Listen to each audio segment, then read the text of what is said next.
चलते हैं आचार्य भगवंत पूज्य पास स्वामी कृत इष्टोपदेश ग्रंथराज में प्रवेश करते हैं। अपने मन को, वचन को और काया को स्थिर करके इस स्वाध्याय की परंपरा को अर्थात अपने इस समय को आत्म अध्ययन में लगा करके कर्म निर्जरा की ओर ले जाने का प्रयास और पुरुषार्थ हमारे द्वारा, आप सभी के द्वारा निरंतर यहाँ पर किया जा रहा है। इसी क्रम को आगे बढ़ाते हुए ने कल कहा था, अज्ञानी अर्थात राग द्वेष से सहित जीव कभी भी ज्ञान दशा को प्राप्त नहीं हो सकता है। और ज्ञानी राग द्वेष से रहित जीव कभी भी अज्ञान दशा को प्राप्त नहीं हो सकता है। अब हमें विचार करना है कि हम ज्ञानी हैं कि हम अज्ञानी हैं। यदि हम ज्ञानी हैं तो हम राग द्वेष से रहित हैं, और यदि हम अज्ञानी हैं तो हम राग द्वेष से सहित हैं। क्योंकि ज्ञान वही है जो कर्म निर्जरा का साधन हो, और जो ज्ञान कर्म बंध का कारण है, जो ज्ञान संसार का कारण है, वह ज्ञान ज्ञान नहीं, वह ज्ञान होते हुए भी अज्ञान है। आचार्य भगवंत यहाँ पर कह रहे थे, निमित्र मात्र के मिलने पर जीव ज्ञान और अज्ञान दशा को प्राप्त हो जाता है। जिस प्रकार से धर्मास्तिकाय जीव के लिए चलाने में सहयोगी है, उसी प्रकार से जीव का चिंतन अर्थात उसका ज्ञान उसे कर्म बंध का कारण है, और उसका ज्ञान ही उसे कर्म निजरा का कारण है। ज्ञान ही संसार से छुड़ाने वाला है, और अज्ञान तुम्हें संसार में डालने वाला है। कौन? संसार में फंसाने वाला कौन है? संसार से निकालने वाला कौन है? ज्ञान। तो आप संसार में फंसने वाला अर्थात संसार में डालने वाला ज्ञान है कि संसार से निकलने अर्थात निकलने की कला है आपके पास में? विचार करिए। आपके पास में जो है, जिसके पास में जो होता है, अज्ञान उपास्य अज्ञानम ज्ञानम ज्ञानी समाश्रया, जिसके पास जो होता है वह दूसरे को वही प्रदान करता है। अगर आपके पास में अज्ञान है तो आप अज्ञान प्रदान करोगे, और आपके पास ज्ञान है तो आप दूसरे जीव के लिए ज्ञान प्रदान करोगे।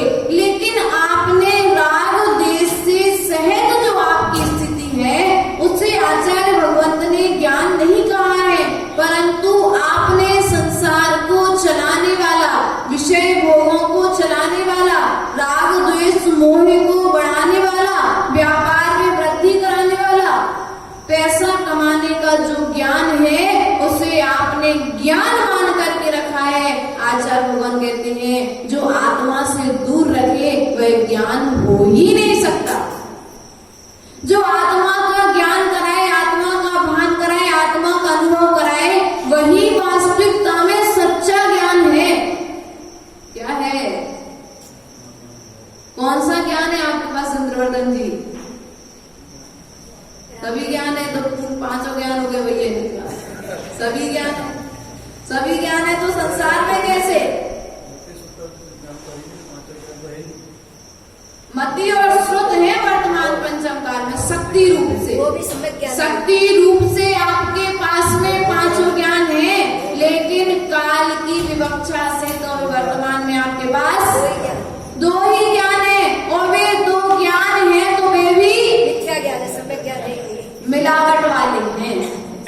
वे भी मिलावट वाले, वे भी शुद्ध नहीं है। तो जब शुद्ध ज्ञान ही शुद्ध नहीं है तो शुद्ध आत्मा का चिंतन कैसे होगा?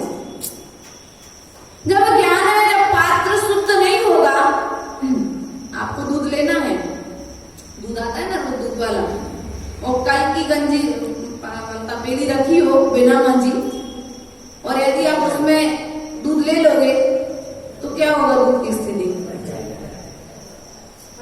क्या होगी दूध की? बस उसी प्रकार से हमारी स्थिति यहाँ पर हो रही है कि राग देश से शहद आप लोग यहाँ पर आते हो।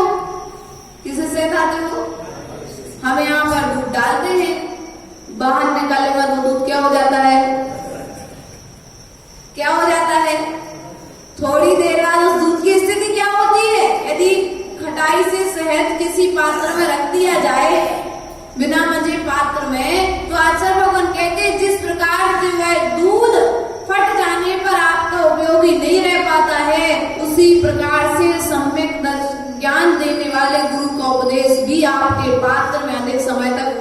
पाता है, अर्थात आपको याद नहीं रह पाता है, कारण राग देश से सहज आप सपना में पधारे हैं। राग करो किससे करो, देश करो किससे करो, दोनों व्यवस्थाएं आचार्य भगवंत ने बताई है। आत्मा के गुणों से राग करो, आत्मा के स्वभाव से राग करो, धर्म से राग करो, धर्मात्मा से राग करो।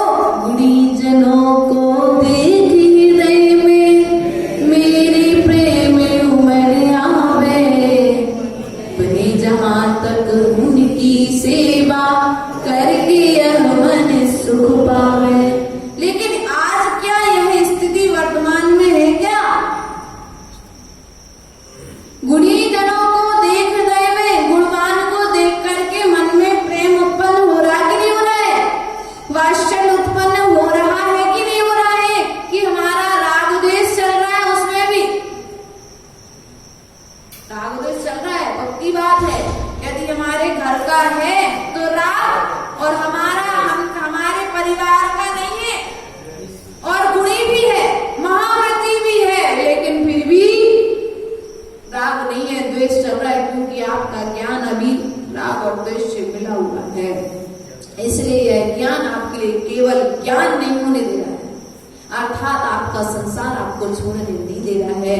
प्रिय बंधुओं, विचार करना है, हमें अपनी उपादान शक्ति को जागृत करना है। शरद जी, हमें अपनी उपादान शक्ति को जागृत करना है। कौन सी शक्ति को? कहां से आएगी? उपादान मतलब तुम्हारे अंदर में जो शक्ति विराजमान है, तुम्हारे अंदर में जो तुम्हारा स्वभाव विराजमान है, उसे निकालना है, उसे जागृत करना है। लेकिन हमारी स्थिति क्या है प्रकाश जी? हमारी स्थिति क्या है? हम विभाव को जागृत कर रहे हैं, जो मेरा स्वभाव नहीं है। मैं कसायों को जागृत करने में लगा हुआ हूँ, जो मेरा स्वभाव नहीं है। मैं उन वस्तुओं को देखने में सुख मान रहा हूँ, जो मेरी नहीं है। आचार्य वो कहते एक बार उनको देखने का प्रयास तो करो, जो तुम्हारे हैं, तुमको छोड़ करके कभी जाने वाले। लेकिन हमारी स्थिति क्या है? हम उनको देखना नहीं चाहते, उनसे मिलना नहीं चाहते, उनको जानना नहीं चाहते, और कोई कृपा करके बता भी दे तो आचरण करना नहीं चाहते, तो कल्याण कैसे होगा? इसलिए प्रिय बंधुओं, विचार करना, हम ज्ञानी हैं कि अज्ञानी हैं। संसार का ज्ञान तो सबको होता है, लेकिन आत्मा का ज्ञान किसी दुर्लभ आत्मा को पाता है। और जिसे आत्मा का ज्ञान होता है, अर्थात अपने स्वभाव का ज्ञान होता है, वह व्यक्ति संसार में रहते हुए भी संसार से निर्लिप्त होता है। जलते भिन्न कमल है, जैसे जल से भिन्न जल में रहते हुए भी कमल के ऊपर में पानी ज्यादा समय तक नहीं ठहर पाता है, उसी प्रकार से योगी जन अर्थात महावर्ती मुनिराज आदि संसार में रहते हुए भी, संसारियों के बीच में रहते हुए भी संसार से निर्लिप्त रहते। एक आदिवासी डेली सबको जय जिनेन्द्र करना आता, सबको मालूम हो तो रोज आता, पर बहुत टाइम बाद मिला। उसका पूर्व जन्म का कोई पुण्य का उदय है। सब तो सुन बहुत दिनों बाद मिला, उसने दाढ़ी आड़ी बना क्या भगत बन गया है। अब क्या करूँ, अब तक मैं सब बाहर ही देखते आया हूँ। कहा उसने अभी तक मैंने अंदर में देखा ही नहीं, अब मैं अंदर देखूंगा। बाहर मैंने बहुत देख लिया, मेरे को ऊपर जाके जवाब देना होगा। विचार आदिवासी उस जीव की स्थिति विचार करिए। कोई तीव्र जन्म का पुण्य का उदय होगा, कोई पाप किया था तो वह अन्य जाति को से जैन धर्म नहीं मिला, जैन कुल नहीं मिला, लेकिन संस्कार है। जय जिनेन्द्र कई बार सुना होगा पूर्व जन्म में, कई बार कहा होगा जय जिनेन्द्र, मतलब आप भी जिनेन्द्र भगवान जैसे हो जाओ, मैं भी, आप भी हमारे लिए जिनेन्द्र भगवान बनाने में सक्षम हो, हम आपके लिए जिनेन्द्र, आपके अंदर जिनेन्द्र भगवान की शक्ति है, उस जिनेन्द्र शक्ति को आप जागृत करो। आप में भगवान बनने की शक्ति है, उस शक्ति को जागृत करो। इसलिए भैया जय जिनेन्द्र भगवान की जय हो। किसकी जय हो? मात्र इतना कहने मात्र से जीव तीर्थंकर का प्रकृति का बंध कर सकता है। आदि पुराण आदि का जब स्वाध्याय करते हैं तो ऐसा सुना है, क्या ऐसा सुना है हमने कि जब पुराणों का स्वाध्याय करते हैं तो उसमें भगवान के अभिषेक मतलब दिव्य ध्वनि आदि चल रही थी, उनका सम्मोहन लगा और अपने स्थान से बैठे बैठे उसने जय हो जय हो जय हो करके अपने ताली आदि के माध्यम से भगवान की स्तुति की। अपने स्थान पर बैठे बैठे तो वह जीव वहीं बैठे बैठे मोक्ष को अथा शुभ गति को प्राप्त हो गया था। तीर्थन का प्रगति का बंद करके मोक्ष प्राप्त कर सकता है। इसलिए घंटा क्यों बजाते हैं? क्यों बजाते हैं घंटा मंदिर में आकर के? इसलिए बजाते हो आपके जितने भी राग द्वेष मन में भरे हुए हैं, उस घंटे की आवाज सुनकर के वे सब क्या हो जाएं?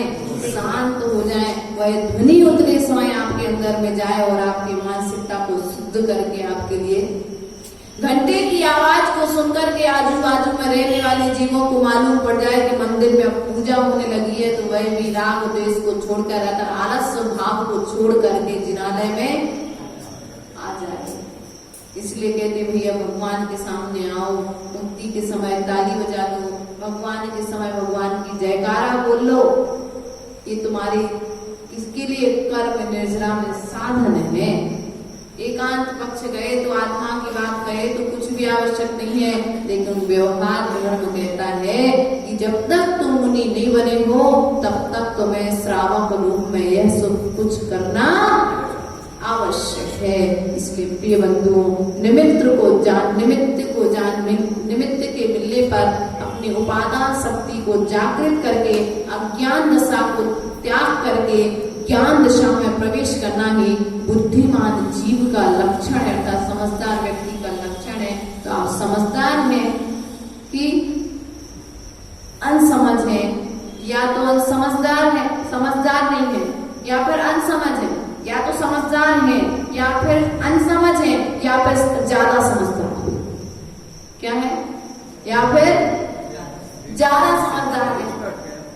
नहीं, ज्यादा समझदार है, क्योंकि अनसमझ भी नहीं कह सकते हम आपको और समझदार भी नहीं कह सकते, लेकिन इतना कह सकते हैं ओवरलोड गाड़ी है।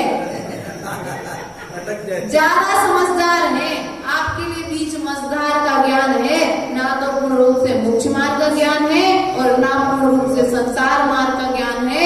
इसलिए संसार में पड़े हुए हो भैया, संसार से पार होने के लिए मझधार का ज्ञान काम में नहीं आएगा, सम्यक ज्ञान काम में आएगा। इसलिए सम्यक ज्ञान का संकलन करो। किसका?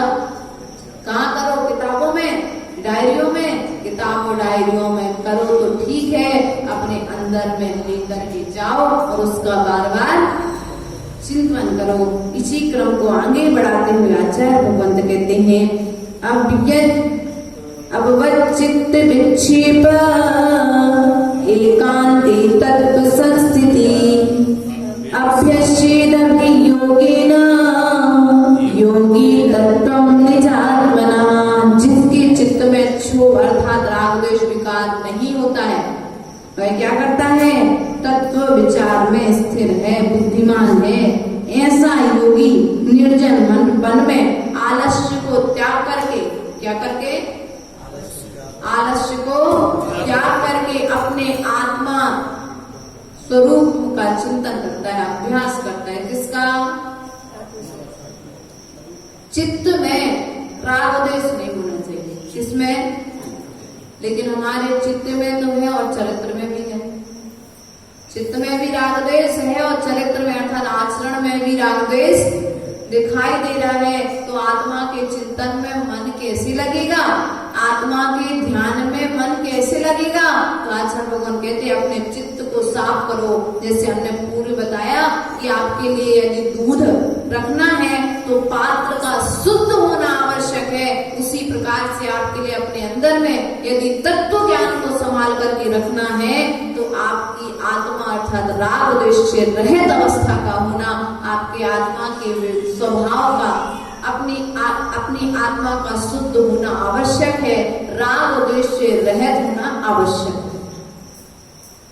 एक समय में पात्र में आप एक ही वस्तु रख सकते हो इंद्रमंडल में, या तो दूध रख लो या पानी रख लो, और दूध और पानी मिला करके रखोगे तो काम के दोनों नहीं रहेंगे क्या? किसी किसी को दूध रखना है और उसमें पानी मिला के रख दो तो ये क्या है, पानी, ना तो दूध रखा ना पानी रखा आपने, तो क्या कहोगे, वो ना तो चाय बन सकती है उसकी, क्योंकि पानी ज्यादा डाल दिया आपने। इसलिए विचार करिए कि आपके पात्र में आपको क्या संग्रहित करके रखना है।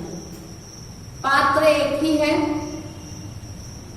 पात्र आपके पास गिलास एक ही है, चाहो तो आप उसमें दूध रख लो, चाहो तो आप उसमें नींबू पानी रख लो, और चाहो तो आप उसमें नीम का कड़वा जूस रख लो।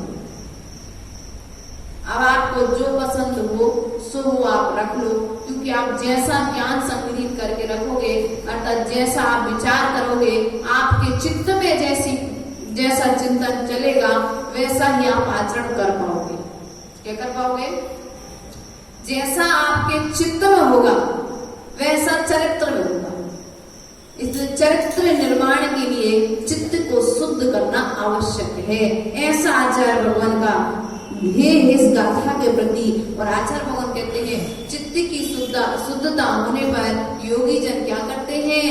आत्मा का ध्यान करते हैं। कैसे करते हैं आत्मा का ध्यान? आलस्य को त्याग करके। किसको त्याग करके? मुझे नींद नहीं खुलती 6 बजे, थोड़ा लेट कर लो विधान। कला है को श्रावक कहने, माता जी विधान बहुत अच्छा हो रहा है, हमने ऐसा सुना है, लेकिन 6 बजे की जगह आप 8 बजे कर लो। तो मैंने आलस्य को कम से कम कुछ दिन के लिए तो त्याग करो।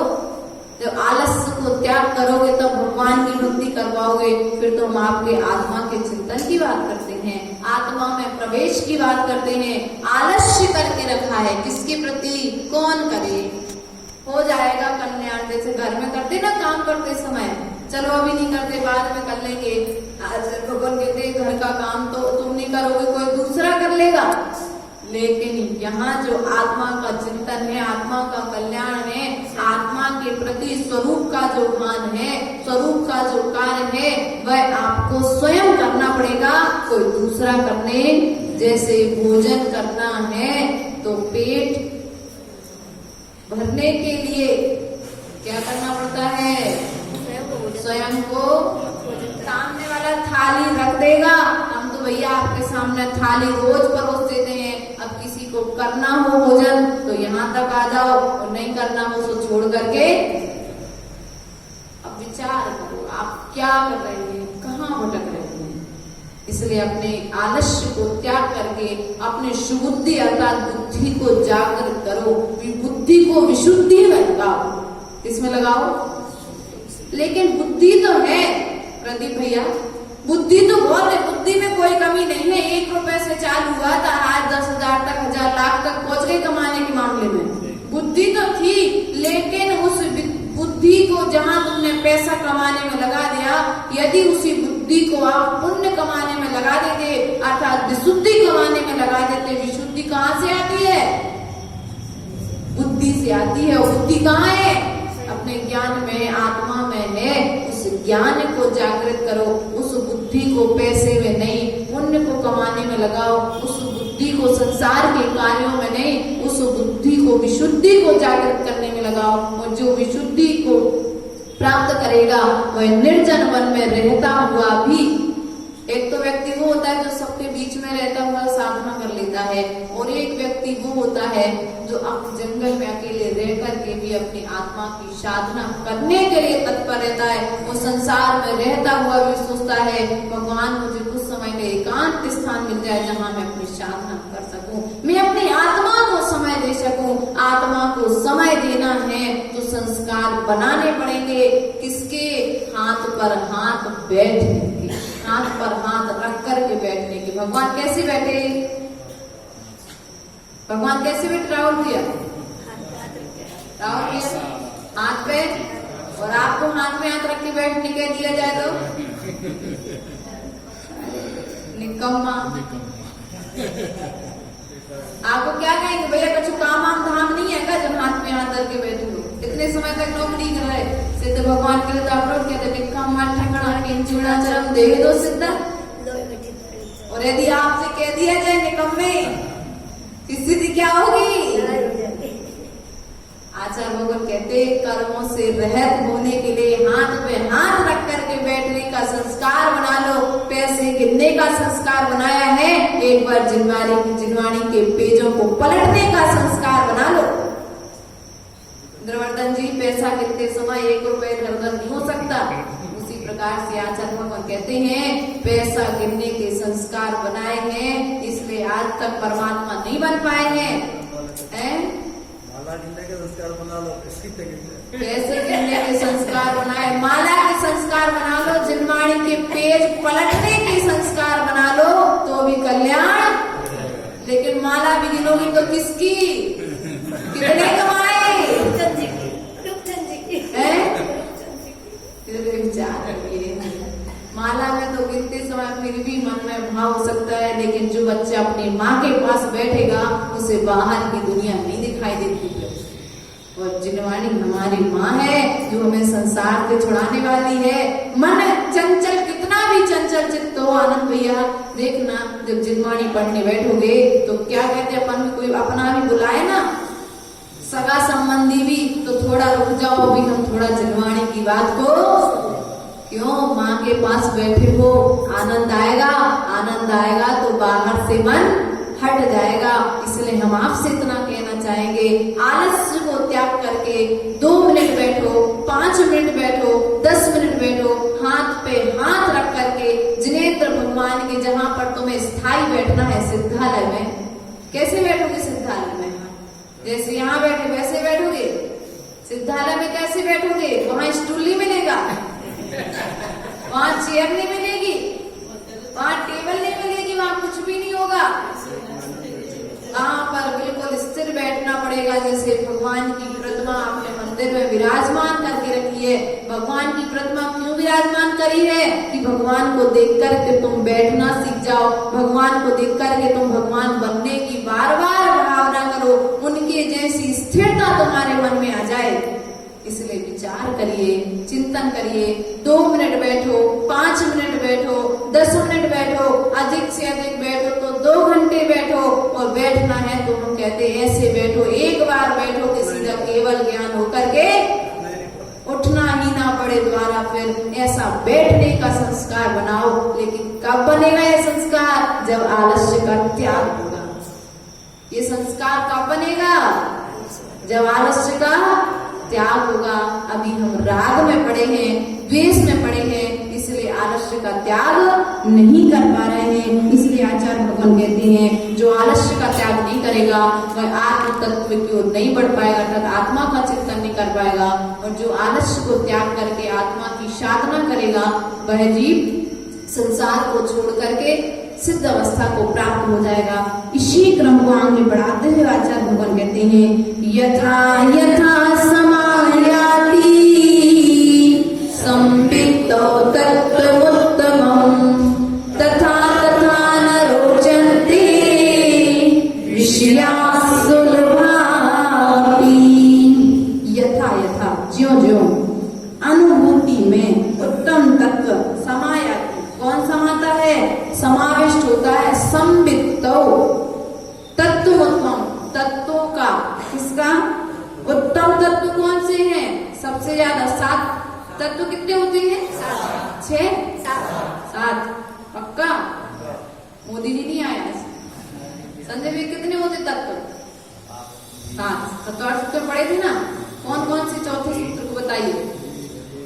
आपको पढ़ाया था जब आप परीक्षा पर पढ़ते थे। तत्व 7 होते, कौन कौन से होते हैं तत्व 7?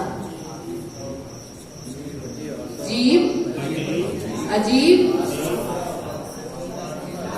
आश्रव, बंध, संबल, ये किसके होते हैं? मोक्ष किसके होते हैं? ये किसके होते हैं? इन 7 तत्वों का चिंतन किसको करना चाहिए? किसको करना चाहिए? ये 6 तत्व एक के आधार पर चलते हैं। किसके आधार पर? आप लोग कौन हो? जीव हो कि अजीव हो? मनुष्यों की त्रियंश हो? मनुष्यों की? हम तो क्रिया रूप पूछ रहे हैं। क्रिया रूप में यदि बाहर रूप में देखा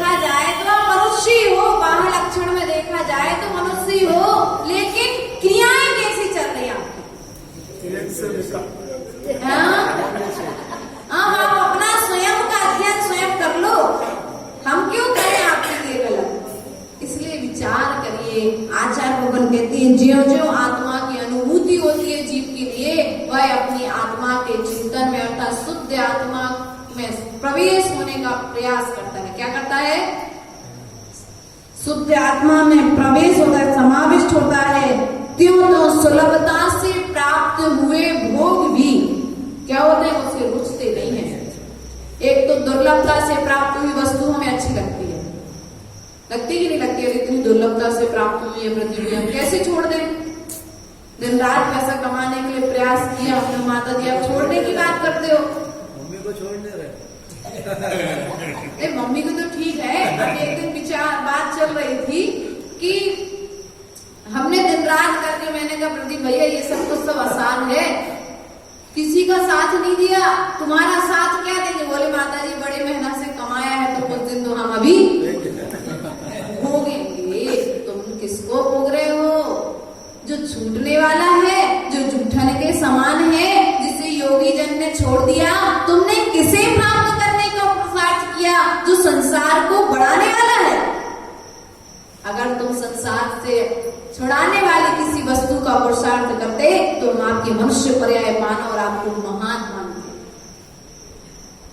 क्या करते? हम आपको महान मानते, आपको तिलक लगाते, आपका अलग से सम्मान करवाते, लेकिन आपने संसार की वस्तुओं को प्राप्त किया है, संसार की वस्तुओं को प्राप्त करने के लिए पुरुषार्थ किया है, तो संसार में तो पड़े रहोगे।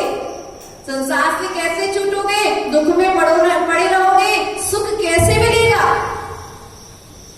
सुख चाहते कि नहीं चाहते? तो आचार्य भगवान कहते हैं कि जो योगी जन है उन्हें सुलभता से प्राप्त हुई वस्तु भी, तीर्थंकर आदि जो चक्रवर्ती आदि हुए हैं, उनके यहाँ पर 96 हजार रानियां, कितने घोड़े, हाथी, चक्रवर्ती की जो सेना होती है, सबको छोड़ करके उन्हें सुलभता से प्राप्त, उन्हें प्रयास नहीं करना पड़ा, उन्हें पूर्व जन्म की किसी पुण्य से प्राप्त हुए थे, लेकिन फिर भी वे क्या हुए? छोड़ करके, शरद भैया छोड़ करके। लेकिन हमारी स्थिति क्या है? उन्होंने जिस वस्तु को छोड़ा है, हम क्या कर रहे हैं? उसे धनतेरस मनाएंगे। अभी आप लोग आएंगे क्या करोगे? आचार्य भगवान कहते हैं भगवान ने ध्यान किया था, योग निरोध किया था, समोषण का केवल ज्ञान होने के बाद क्या हुआ था? समोषण का विघटन हुआ था, और समोषण का विघटन हुआ था तो जो जीव थे वो संसारिक वस्तुओं को देख रहे थे। ऐसा कहते हैं, सुना है, लेकिन वो तो विक्रिया से, जैसे सौधर्मेंद्र समोषण बनाता है, भगवान को केवल ज्ञान होने के बाद विक्रिया से समोषण पूरा विलीन हो जाता है, कोई उसे ले नहीं जा सकता है। लेकिन ऐसा कहते हैं और ऐसा कहते सुना है बड़ों के मुख से कि जब समोषण विघटन होता है, भगवान को केवल ज्ञान होता है, और जो व्यक्ति बाहर मतलब समोषण के वहां ऊपर तक तो पहुंच ही नहीं पाते, समोषण प्रवचन सभा तक, वहां तक तो दिव्य ध्वनि जहाँ होती वहां तो पहुंच ही नहीं पाते, क्योंकि वो नृत्यांगना को देखने में लग जाते, वहां की वृक्ष आदि को देखने में लग जाते हैं। तो क्या उधर भगवान को केवल ज्ञान होता है और लोग वहां की विभूति को बटोरने लग जाते हैं। उसी प्रकार से आचार्य भगवान कहते हैं हमने धन त्रयोदशी के लिए, ध्यान त्रयोदशी के लिए, धन त्रयोदशी के लिए क्या कर दिया? उस दिन किसी दिन कोई आए चाहे नहीं आए, साल भर में कोई चीज, लेकिन धन त्रयोदशी के दिन तो, ध्यान त्रयोदशी के दिन तो ध्यान नहीं करेंगे, ध्यान नहीं करेंगे। ध्यान करेंगे भी तो कौन सा ध्यान करें? घर में कौन सी चीज की कमी है, जिस चीज की कमी है उस चीज को लेकर के आ जाते हो। आचार्य भगवान कहते हैं फिर आपके लिए जो आज दुर्लभता से पुरुषार्थ करने पर प्राप्त हो रही है, क्या वस्तुएं भी तुम्हारे लिए अगले भाव में भी मिलेंगी नहीं, क्योंकि तुम्हारे लिए दुर्लभता से मनुष्य पर्याय प्राप्त हुई थी। तुमने अपनी आत्मा को प्राप्त करने का, अर्थात जानने का, समझने को, उसमें प्रवेश करने का पुरुषार्थ नहीं किया है। चक्रवर्तियों ने भाव भाव के मुनि बनने के संस्कार थे, बार बार उसे छोड़ा था, इसलिए उन्हें सुलभता से प्राप्त हुए थे, और आपने अभी मुनि बनने के, छोड़ने के संस्कार नहीं किए हैं, इसलिए वह संस्कार, जोड़ने का संस्कार आज तक। आचार्य भगवान कहते हैं जोड़ना ही है तो आत्मा के गुणों से जुड़ो। किससे जुड़ना है? जोड़ना है तो आत्मा की गुणों में वृद्धि करने वाले साधनों को जोड़ो। लेकिन हमने क्या किया, विवाहों की वृद्धि करने वाले साधनों को जोड़ करके रखा है, इसलिए हमारा संसार बढ़ता चला जा रहा है। इसी क्रम को आगे बढ़ाते हुए आचार्य भगवान क्या कहते हैं, यथा यथा न रोचन्ते विषया सुलभापि तथा तथा समायाति संवित्तौ तत्त्वमुत्तमम्। ज्यों-ज्यों सुलभ विषय भी जिसको रुचते नहीं है, क्या कह रहे, एक तो आप पीछे में कह दिया, सुलभता से प्राप्त हुए वस्तुओं को क्या करता है योगी जन, जो आत्मा की ओर चिंतन करते हैं तो उन्हें त्यागने का प्रयास करते हैं। यहाँ पर क्या कहते हैं कि जैसे जैसे व्यक्ति के लिए सुलभता से प्राप्त हुए वस्तुएं रुचती नहीं है तो वह क्या करता है, आत्मा की ओर बढ़ता है। लेकिन आपकी स्थिति तो उल्टी है, जैसे जैसे घर में वस्तुएं बढ़ती जा रही हैं वैसे वैसे राग बढ़ता जा रहा है और तृष्णा बढ़ती जा रही है। ये तृष्णा की काई खूब बड़ी है, याद तो सब कुछ है, बस आचरण का मत कहना, याद तो सब कुछ है लेकिन आचरण की बात कांतिलाल जी नहीं कहना। कौन छोड़े, कौन ठंडी की हवा सहे, कौन गर्मी में प्यास सहे, कौन पैदल चलने की वेदना को सहन करे, कौन केस लॉन्च करेगा, कौन एक टाइम भोजन करे, कौन अंतराय की वेदना को सहन करेगा। आचार्य भगवान कहते हैं जब तक ये सब कुछ सहन नहीं करोगे तब तक कर्म नहीं झड़ेंगे, और कर्म जब तक नहीं झड़ेंगे तब तक तुम्हारा संसार, हम किस लिए पुरुषार्थ कर रहे, संसार छोड़ने के लिए। तो क्या क्या सहन करना पड़ रहा, केस लॉन्च की वेदना कम है, घर में सास के ताने ज्यादा है। हाँ, जिनको मिलते, हमको तो नहीं मिले क्योंकि हमारी सास ही नहीं थी, है ना। जिनको मिलते हैं केस लॉन्च की वेदना कम होती है, लेकिन एक सास का यदि ताना मिल जाए तो वो केस लॉन्च की वेदना से ही बढ़ के होता है कि नहीं होता। यदि कोई हमें सही पर भी डांट, हम सही हो और कोई गलत पर डांट दे तो वेदना कितनी होती है, दुख कितना होता है, ऐसा लगता है भगवान क्या करें, लेकिन छोड़ के फिर भी नहीं आते, फिर भी छोड़ करके नहीं आते हो। तो प्रिय बंधुओं विचार करो क्या करना है हमारे लिए, जो प्राप्त है उसमें संतोष रखना है और जो प्राप्त है उसे छोड़ने का प्रयास करना है। संसार को बढ़ाने वाली वस्तुओं का संग्रह नहीं करना है, क्योंकि संसार को बढ़ाने वाली वस्तुओं का संग्रह करोगे तो संसार बढ़ेगा, मोक्ष मार्ग को बढ़ाने वाली वस्तुओं का संग्रह करोगे तो मोक्ष मार्ग बढ़ेगा। अब घर में जाकर के देखना आपके पास कितनी वस्तुएं ऐसी हैं जो संसार को बढ़ाती हैं। प्रकाश जी घर पर जाकर के देखना ऐसी कितनी वस्तुएं आपके घर में हैं जो मोक्ष मार्ग का साधन है। एक बार हिसाब किताब तो करना, एक आध हो शायद सब में मिल जाए जिनवाणी घर में रखी, कोई महाराज जी माता जी की फोटो तो महाराज जी माता जी की फोटो और जिनवाणी की संख्या कितनी है, और तुम्हारे घर में राग और द्वेष को बढ़ाने वाले साधनों की संख्या कितनी है।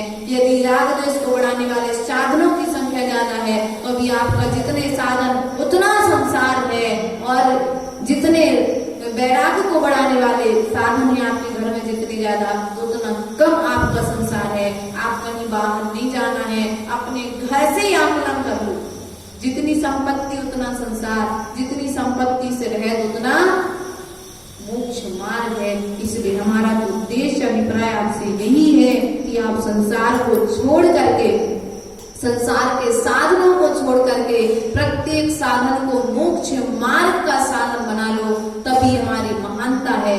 वरना संसार में आए हो जैसे आए हो वैसे, और जैसे आए हो जो जिस अच्छी गति से आए उसी में जाओ, इसका भी कोई भरोसा हो सकता है। कोई देख पर ऐसे आए हो नरक में चले गए तो, त्रिंच में चले गए तो ये मनुष्य पर्याय पाना बेकार हो जाएगा। इसलिए भैया इस मनुष्य पर्याय का जीते जीते आपने कुछ करके जाओ। किसके लिए भैया, जब तक जिंदा है पुत्र के लिए कुछ कर दें। हाँ, अरुण कुमार जी कह रहे थे कल, अपने जीते जी राहुल और रोहन के लिए कुछ कर दें तो अपन को भले कुछ नहीं मिला, लेकिन बच्चे हमारे आगे सुखी रहे, हम ऐसा विचार करते हैं। भैया इनको सुख देने का प्रयास कर रहे हो, यदि एक भी भाव में तुम अपनी आत्मा को सुख देने का प्रयास करोगे तो ये पुत्र पुत्रियों की परंपरा बंद हो जाएगी और तुम्हें अपनी आत्मा की अनुभूति जब हो जाएगी तो पर के लिए साधनों को एकत्रित करने की आवश्यकता नहीं पड़ेगी। उनके पुण्य से उन्हें साधन एकत्रित हो जाएंगे। घर में एक जीव होता है, जिस जीव के पुण्य के उदय से घर में तरक्की हो जाती है, और एक जीव का जन्म होता है कि घर में सब कुछ।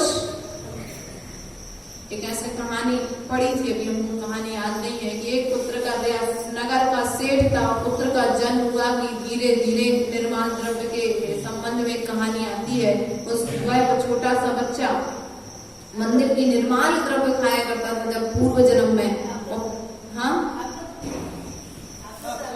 आकृत पुण्य करके एक जीव का नाम है। वह पूर्व जन्म में मंदिर की निर्माल्य खाता था। क्या करता था? यदि बच्चा है ना, मंदिर में आके चावल खा लेते, चिकन खा लेते कभी, तो मंदिर की निर्माल्य खाता था। तो पूर्व जन्म में उसने यहाँ तो खा लिया, वो चुकाना तो पड़ेगा। तो एक एक दाने का फल, जैसे ही सेठानी के घर में बच्चा आया, जैसे गर्भ में आया, सेठ के घर का धन घटने लगा। और एक दिन स्थिति ये हो गई कि जो नगर की सेठानी थी वो घर घर में जाकर के कार्य करने लगी, अर्थात काम करने लगी। यहाँ तक स्थिति हो गई कि वह दाने दाने के लिए तो मोहताज हो गई। इसलिए भैया, समय बदलते समय नहीं लगता है, अपने समय रहते समय को संभाल लो। किसको संभाल लो? समय को संभाल लोगे तो समय साधु अर्थात सिद्ध भगवान बनने में समय नहीं लगेगा। अपने जीवन को समय साधु कर लो। तो आचार्य भगवान क्या कहते हैं? निश्याम्यति निश्चेष इंद्रजालोपमं जगत् स्पृहत्यात्मलाभाय गत्वान्यत्रानुतप्यते। शाम्यति निश्चेष, दिखाई देने वाले, निश्चेष सब समस्त जो पदार्थ हैं, इंद्रजाल, इंद्री जाल की तरह काल्पनिक हैं। किसकी तरह है? जगत मतलब संसार। इस समस्त संसार में दिखने वाले जो समस्त पदार्थ में क्या है? जाल की तरह है, इंद्रिय जाल की तरह। इंद्रियों के लिए अच्छे लगने वाले, आत्मा को संसार के कोई वस्तु अच्छी लगने वाली है क्या? आत्मा को संसार को बढ़ाने वाली सुधा जी कोई वस्तु अच्छी लगने वाली है क्या? लेकिन हमारी स्थिति क्या है? चाल के समान है संसार। आत्मा स्पृहत्यात्म लाभा है, तीव्र अभिलाषा होती है किसकी? आत्म स्वरूप पाने की, जिसके लिए यह संसार जो है जाले के समान लगने लगता है, जाल के समान लगने लगता है। वह क्या करता है? आत्मा की ओर अभिमुख होकर के गत्वान इत्यानुतप्यते, मन अर्थात मन अन्यत्र जाता है तो वह क्या होता है? दुख होता है उसे। क्या होता है? दुख होता है उस जीव के लिए। यदि मन कहीं भटक जाए, अरे यार आज मैंने एक घंटे सामायिक की होती, आज वो रिश्तेदार आ गए इसलिए मैं सामायिक नहीं कर पाया, आज मैं पूजन नहीं कर पाया, ये वाला काम निकल गया, मैंने अपना कितना दुर्लभ समय व्यतीत कर दिया, खराब कर दिया। ऐसा बार बार मन में चिंतन आ रहा है तो आचार्य भगवान कहते उसे संसार में रहते हुए भी संसार के विषय उसे दुख का कारण बन रहे हैं। और जिस जीव के लिए संसार के विषय दुख स्वरूप लग रहे हैं, संसार के साधन दुख उत्पन्न करने वाले हैं, वह जीव तीव्र मोक्षगामी जीव है, अर्थात संसार से पार होने वाला जीव है। लेकिन हमारी स्थिति तो उल्टी है, इधर पर है कि नहीं है? हमारी स्थिति उल्टी है। घर में कोई चीज की कमी है तो दुख है, और यदि सब चीजें हैं तो सुख है। लेकिन आचार्य भगवान कहते यदि यह संसार इंद्रजाल के समान दिखने लगे, जाल में फंसा हुआ तोता, तोता देखो, तोता सोने का पिंजरा भी मिल जाए तब भी वह क्या करता है? बाहर भागने का प्रयास और पुरुषार्थ करता है। एक बार मुझे पिंजरा खुला मिल जाए वो क्या करता है? लेकिन हमारी स्थिति क्या है? हमारी स्थिति क्या है? खुला भी है, रोज पत्नी कह रही है चले भी जाओ तो कोई मतलब नहीं, लेकिन फिर भी बच्चे कह रहे माँ तुम जाओ, पत्नी कह रही अब तुम जाओ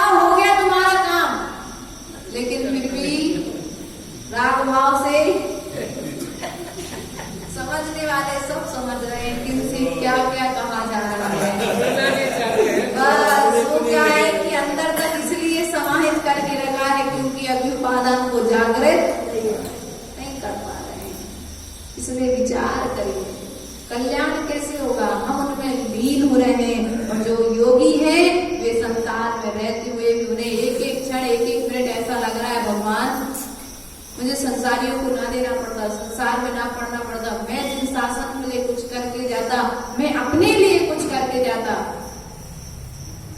तो उसका संसार छूटने वाला अर्थात मोक्ष मार्ग निकट है।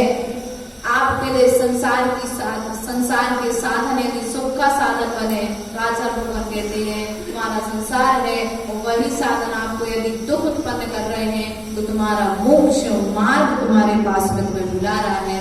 इसलिए विचार करना है, चिंतन करना है, हमें क्या करना है। पर के प्रति तो बहुत किया है, अब निज के प्रति मुझे क्या करना है, मैंने अपने लिए क्या करके रखा है। जिसको जोड़ करके रखा है उसे एक दिन छोड़ना है। यदि आत्मा के गुणों को जोड़ करके रखोगे तो वे तुम्हारे साथ में जाएंगे और संपत्ति को जोड़ करके रखोगे तो वह यहीं पर छूट जाएगी। इसलिए आत्मा के गुणों को जोड़ो, आत्मा के गुणों को जागृत करो, तब कहीं तुम्हारा संसार छूटेगा। इसी क्रम को आगे बढ़ाते हुए आचार्य भगवान कहते हैं इच्छते कांत संवासम निर्जरम जनिता निज कार्य वशात् किंचित दुक्ता विस्मरति द्रुतम। इच्छते कांत संवासम, इच्छा करता हुआ भी, क्या करता हुआ भी, निर्जन वन में क्या करता है, निर्जन स्थान में अपने अच्छा प्रतीत होता है। किसके लिए, जो आत्मा का अनुभव करना चाहता है, क्या करना चाहता है, रहना चाहता है। कहाँ रहना चाहता है, इच्छा करता है, किसकी इच्छा करता है, आत्मा की इच्छा करता है। वो कहाँ रहना चाहता है, निर्जन वन में, एकांत स्थान में रहना पसंद करता है। विजय भैया, संसार बढ़ रहा है, इधर संसार बढ़ता चला जा रहा है, इसलिए विचार करना है हम संसार में पड़े रहेंगे।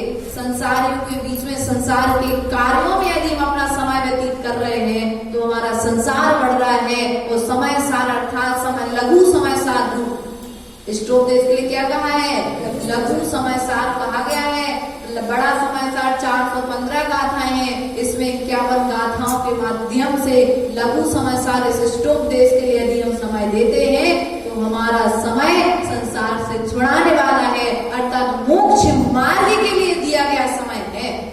किसके लिए दिया गया समय है, स्टोव देश की वाचना सुनने आ रहे तो आपका संसार छूट रहा है, अर्थात आपका संसार घट रहा है, आप मोक्ष मार्ग की ओर बढ़ रहे हो। क्रिया कुछ भी नहीं कर रहे, कोई बात नहीं, लेकिन सुनने का संस्कार तो बन रहा है कि नहीं बन रहा है। वो सुनने का संस्कार एक बार बन जाएगा, जैसे कहते 100 सुनार की एक, हमारी सभा में बस इसीलिए बैठी है, 100 सुनार की एक लोहार की हो जाओ, तुम्हारा घर छूट जाए। इसलिए प्रिय बंधुओं, विचार करना है। जो आत्मा की इच्छा करता है, किसकी इच्छा करता है, जो आत्मा की इच्छा करता है उसे क्या लगता है, मुझे संसार में ना रहना पड़े, अर्थात एकांत स्थान में वह जहां बैठ जाता है वही स्थान उसे एकांत हो जाता है। क्या हो जाता है, सबके बीच में रहते हुए जो अपनी आत्मा में वास कर रहा है उसे बाहर की आवाज सुनाई नहीं देती, बाहर का राग देश उसे दिखाई नहीं देता। क्यों, क्योंकि उसे अपनी आत्मा में, हमारा वास कहाँ है, आनंद भैया आपका आवाज शांति नगर में, हाँ किसी का आवाज हाट बाजार में। अब जो जहां भी भैया, कौन सा नगर है आपका, थांदला नगर में आपका आवास है। आचार्य भगवान कहते हैं ऐसे थांदला नगर में तो कई बार आवास रहा है, एक बार अपनी आत्मा में प्रवास करो, आत्मा को अपना आवास स्थान बनाओगे तो संसार क्या होगा, छूट जाएगा। आचार्य भगवान क्या कहते हैं, इच्छते कांत संवासम निर्जरम जनितादरा निज कार्य वशात् किंचित। निज कार्य वशा, अपने आत्मा के कार्य, अपने किसी कार्यवश उसे यदि कुछ कहना भी पड़े तो कहकर के क्या हो जाता है, वह भूल जाता है। कौन, जो आत्मा की इच्छा रखता है, यदि कोई बात काम कहना भी पड़े तो कह देगा और भूल जाएगा, दूसरे के आत्म कल्याण के लिए बोलेगा, अपने आत्म कल्याण के लिए तो मौन रहना पड़ता है। मुझे अपना कल्याण करना है तो मुझे मौन रहना पड़ेगा, और तुम्हारा कल्याण करना है तो बोलना पड़ेगा। इसलिए वे आपके कल्याण के लिए यहाँ पर मां जिनवाणी अर्थात तीर्थंकरों को आपकी चिंता थी। सुधा भाभी, तीर्थंकरों को आपकी चिंता थी मेरे भैया, तो समोषण लगाओ। समोषण दिव्य ध्वनि के माध्यम से उनने आत्म कल्याण के लिए 7 तत्वों का स्वरूप बताया, संसार से छूटने की कला बताई, लेकिन हम इतने क्या कहें मूढ़ा स्वामी, हम इतने निकम्मे कह रहे, बल्कि भैया कह रहे ठीक कह लो, अब आप कह लो जो कह लो अपने लिए, हम क्यों कहें? नहीं तो आप लोग बाहर जाके कहोगे माता जी ऐसा कह रही थी मंच से, इसलिए भैया माता जी कुछ नहीं कहती, आप लोग समझदार हो। हाँ, अपनी अपनी उपमा देते चलो, यदि हम उपमा देंगे तो हमें बदनाम कर दोगे, लेकिन आप अपने हाथ से अपने कार्यों के लिए यदि उपमा दोगे तो वास्तविकता में आप अपने कार्य को छोड़ पाओगे। इसलिए अपने जो पाप कार्य हैं उनको शीघ्र छोड़ने का प्रयास और पुरुषार्थ करो, निश्चित ही आपका संसार छूट जाएगा। इस भावना के साथ बोले पारसनाथ भगवान की, महावीर भगवान की, परम पूज्य आचार्य देवर 108 सागर जी महाराज की निरंतर